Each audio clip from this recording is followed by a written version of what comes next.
That's what happened. And she looked at a photograph, this one, of Rowan Santos. She's a little girl, spotted and saw an unusual white shadow in her eye. You can see it there, I mean, it looks like a camera flash, but it isn't. She was curious. She searched the web and found it could be a symptom of cancer of the retina. So she emailed Megan in Florida, and within hours, doctors had identified a large tumour in Rowan's eye. Madeline's here with us in the studio, and along with Lyndon Smith from the Childhood Eye Cancer Trust. On the line from Tampa, Florida, is also Rowan's mum, Megan Santos. Good morning to you all.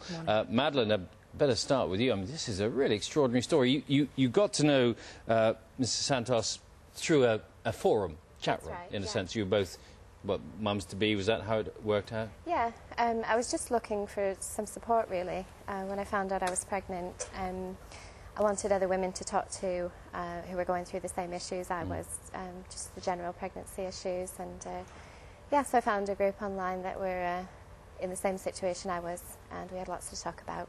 And then you made friends, and then you saw this photograph. It was extraordinary that you picked up on it, because most people would just look at that picture of Rowan and think, oh, well, it's just a reflection of the flash. But exactly. It's quite distinct, actually, when you look at it now, isn't it?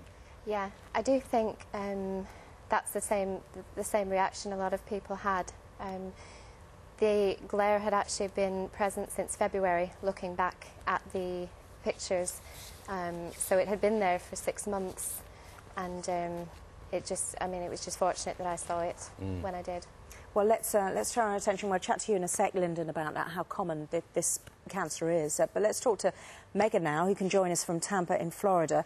You must be terribly relieved, Megan, but tell us what happened when Madeline told you what she thought was going on. What did you do with Rowan? My first reaction was to panic, and I called a pediatrician right away. Since we had just moved into the area, we didn't even have a doctor.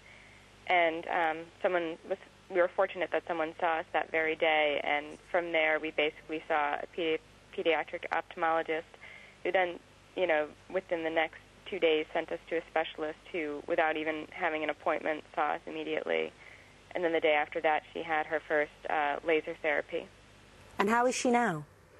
She's glad to be home. We just got home from the hospital yesterday. She's already went through her first round of chemotherapy, and then she got a little infection, which took a while to clear up. But we're glad to be home.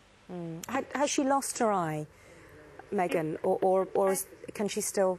Do we think can they save the sight in it? No, the eye is not salvageable. We're just lucky. We're gonna be able to save her life. Yeah.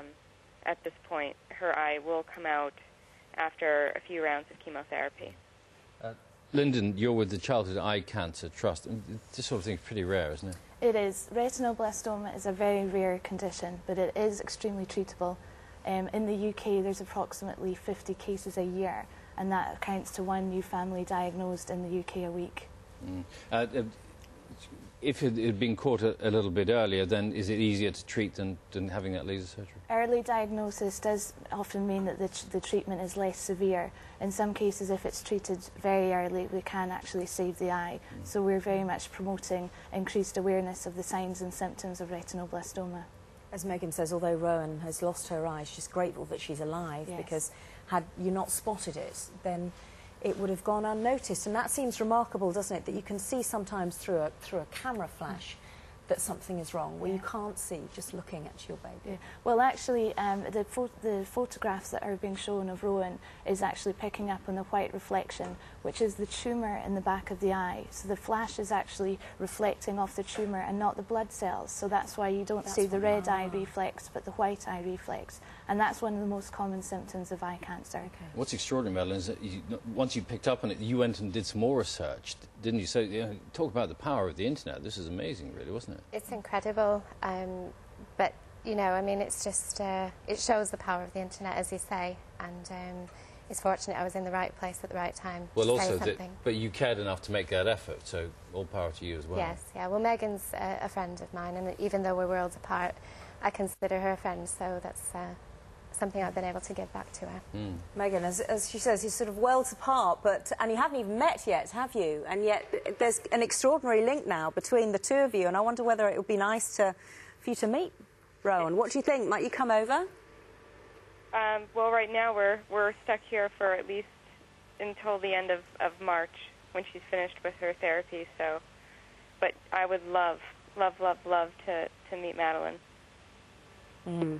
Fantastic. Hopefully she'll be well enough to meet you soon. Megan, thank you very much, and wish you and Rowan all the very best. And Lyndon, thank you to you, and Madeline especially. Thank you from everybody to you. Well Terrific. done. Thank you very much. You might be concerned yourself. Go through back pictures as well and looking at your children and seeing, as Lyndon says, it is quite rare, but if you want more information, you can look at the Childhood Eye Cancer Trust website. We'll give you the address. It's at the bottom of the screen, but it's www.chect.org.uk, and we'll put the link on our website so you can go directly to it if you log on our website. It's 8:15, still to come on the programme.